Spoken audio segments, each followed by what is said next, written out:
Your phone buzzes, a notification. You reach for it instinctively, your hand moving before your mind catches up. It's nothing important. You open another app, then another. In the background, a podcast drones on, something educational you're half listening to while scrolling through photos of people you barely know. Your laptop sits open with 14 browser tabs. Earlier today, you watched a 3-minute video at double speed because normal pace felt unbearably slow. You feel busy, productive, even. But a quiet voice inside you knows better. When was the last time you sat still without input, not scrolling, not listening, not consuming, just existing in your own unaltered thoughts? When did you last let your mind wander without reaching for something to fill the void? If you're struggling to remember, you're not alone, and you're not broken. You're overstimulated. This isn't about blame or guilt. Your brain is doing exactly what it's been trained to do. Seek novelty, avoid emptiness, chase the next hit of information. It's not weakness, it's conditioning, and it's happened so gradually you barely notice the shift. What you're experiencing is the slow, subtle corrosion of your mental sovereignty. Your ability to direct your own attention, perhaps the most fundamental human power, has been fractured into 1,000 pieces, scattered across devices and platforms designed to capture and keep your focus.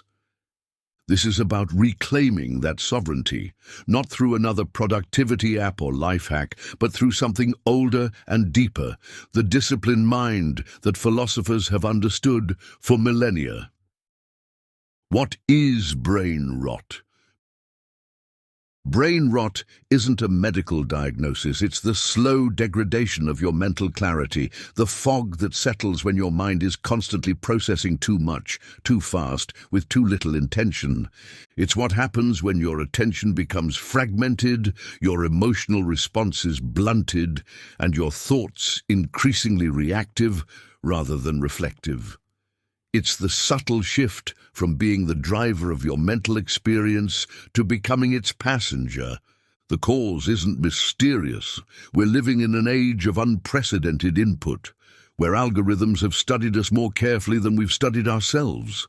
Every ping, notification, and headline is engineered to hijack your most basic neurological impulses. And it's working. As Epictetus might say if he were alive today, your mind is not a landfill. Don't treat it like one. Brain rot isn't just about feeling scattered, it's about losing the ability to think deeply, to feel authentically, and to direct your own mental experience. It's the surrender of your inner world to external stimuli. A transaction so subtle you might not realize it's happening until the cost becomes unbearable. 5 signs you're losing mental clarity. A. You can't be bored. Remember childhood boredom, that restless, uncomfortable feeling that eventually gave way to your most creative moments, building forts, inventing games, discovering parts of yourself that only emerge in stillness. That space no longer exists for you. The moment discomfort appears, your hand reaches for the phone. The instant your mind has room to wander, you fill it with noise. There's always another video, another post, another distraction waiting. You've forgotten how to sit with yourself. The problem isn't boredom itself, it's what boredom reveals. In those empty moments, uncomfortable questions rise to the surface. Who am I beyond what I consume? What matters to me when no one's watching? What thoughts emerge when I stop drowning them out?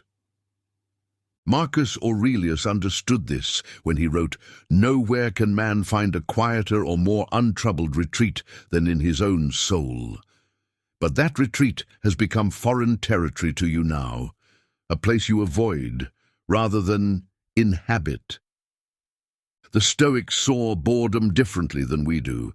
To them, those empty moments weren't voids to fill, but presence in disguise, the rare opportunity to experience yourself without distortion, to hear your own thoughts without interference.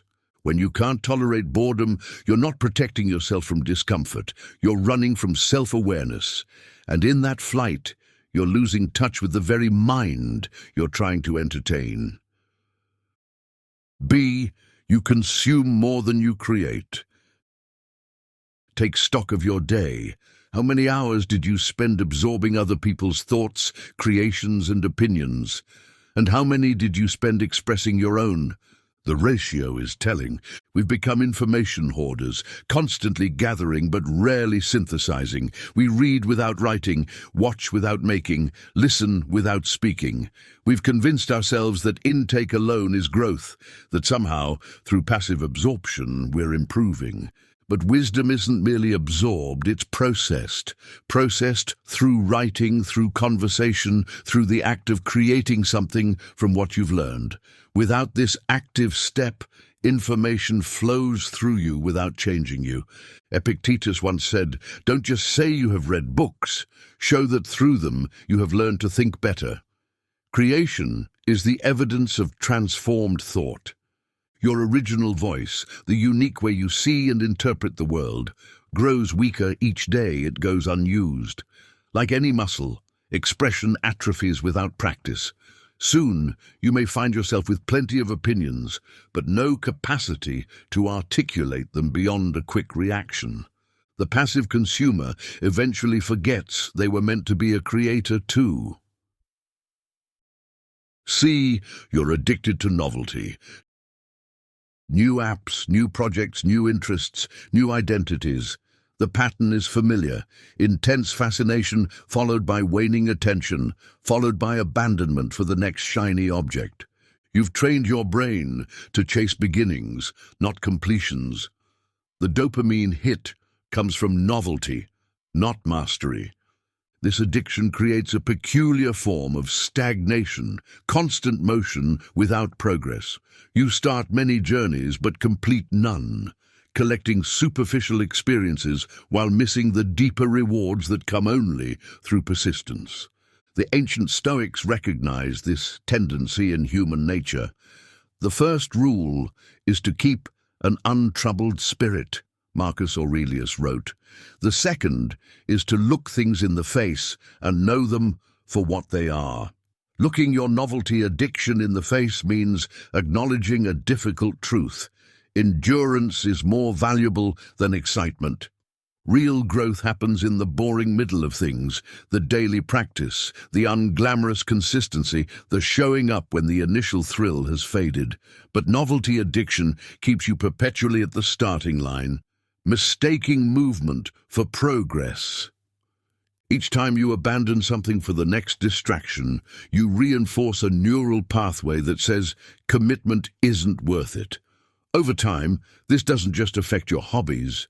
It shapes how you approach relationships, work, and even your sense of self.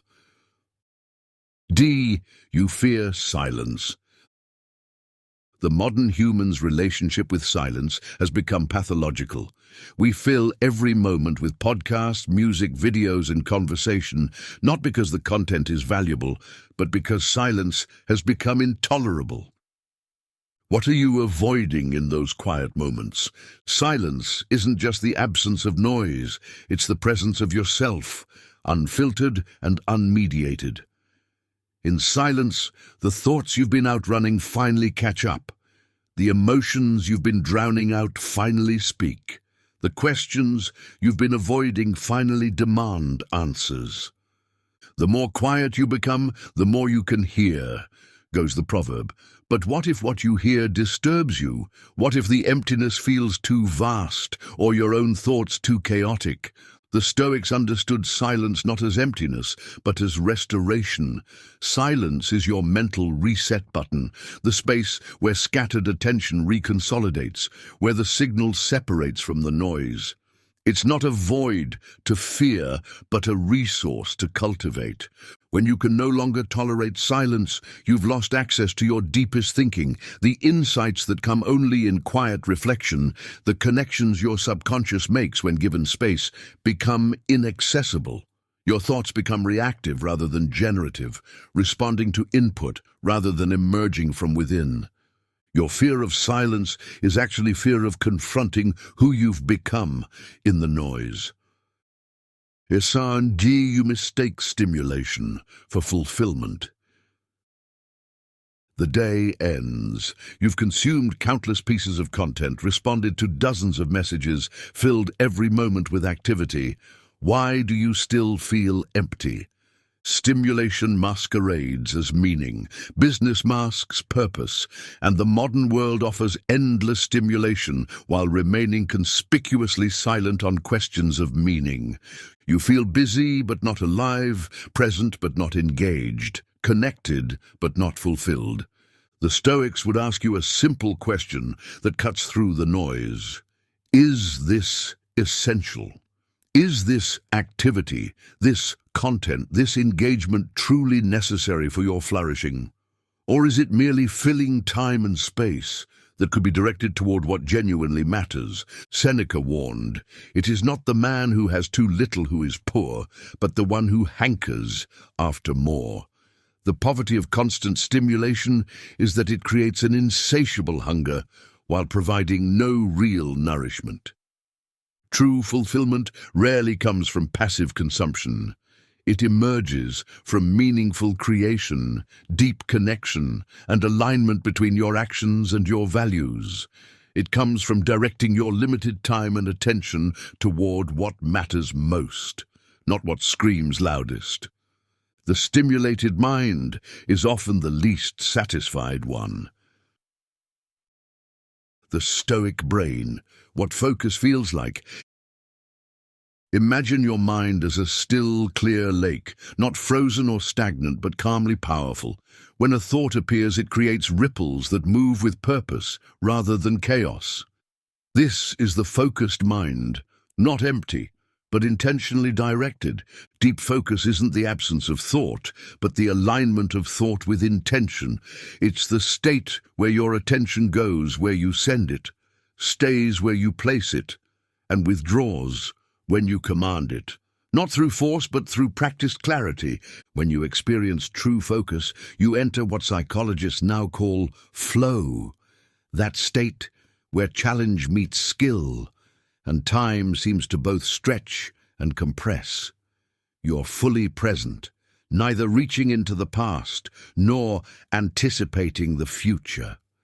There's just the work, the thought, the moment. The Stoics understood this state centuries before modern science gave it a name. The tranquil mind is the strongest mind, as the Stoic practice suggests. Not because it's empty of passion or devoid of thought, but because its power is channeled rather than scattered. In the focused state, you're not fighting against distraction. You're so deeply engaged that distraction loses its power. The notifications might still come, but they no longer command your immediate attention. The urge to check, to scroll, to seek novelty fades not through suppression, but through irrelevance. This state isn't mystical or unattainable. It's your mind's natural condition when freed from the fragmentation of constant stimulation. It's not something you achieve once, but a practice you return to daily. The focused mind isn't just more productive, it's more alive. Reclaiming mental discipline. Mental clarity isn't just a productivity hack, it's a moral choice. It's choosing to be the author of your attention rather than surrendering it to whoever or whatever shouts loudest. It's recognizing that where your mind goes, your life follows. Reclaiming discipline doesn't require grand gestures. It begins with small acts of intentional attention. Start the day without input. Before reaching for your phone, news, or social media, spend the first moments of your day in your own thoughts. Whether through meditation, journaling, or simply sitting with your morning coffee in silence, claim those first minutes for yourself. And one thing before starting another.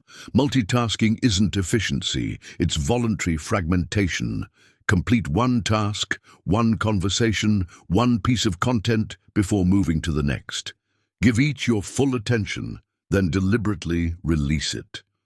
Practice daily silence. Even 10 minutes of undistracted silence can begin to reset your relationship with your own thoughts. Not silence filled with meditation instructions or goals, but true emptiness where your mind can remember its own voice. These aren't just productivity techniques, they're philosophical choices about who controls your attention. As Epictetus said, make it your goal to prove through your actions that you are your own master. The practice isn't easy in a world engineered to capture and keep your focus, but the alternative, surrendering your most precious resource to external forces, is far more costly in the long run. Mental discipline isn't about perfection, it's about intention. It's about catching yourself when you've been pulled away and gently, firmly bringing yourself back to what matters. Your mind is your domain. You've trained your mind to chase, scroll, and flee. Now train it to stay. This isn't just about productivity or focus. It's about reclaiming the full experience of being human. It's about remembering that beneath the noise, beneath the distraction, beneath the constant input, your original mind remains intact. Quieter now, perhaps, more hesitant, but still there. The capacity for deep thought hasn't been destroyed, it's been buried. Under notifications, under content, under the endless stream of other people's ideas and creations. Your job now is excavation, not construction. You don't need more stimulation, you need stillness, and in stillness, power returns. The Stoics understood what we've forgotten. Attention is life. Where you place it, how you use it, what you give it to. These choices shape not just your productivity, but your very experience of existence. Each moment of intentional focus is a small act of freedom. Each instance of choosing depth over distraction is reclaiming a piece of yourself that's been given away. You're not too broken to focus, you're just too distracted to remember how. The mind that's yours, truly yours, is waiting on the other side of the noise.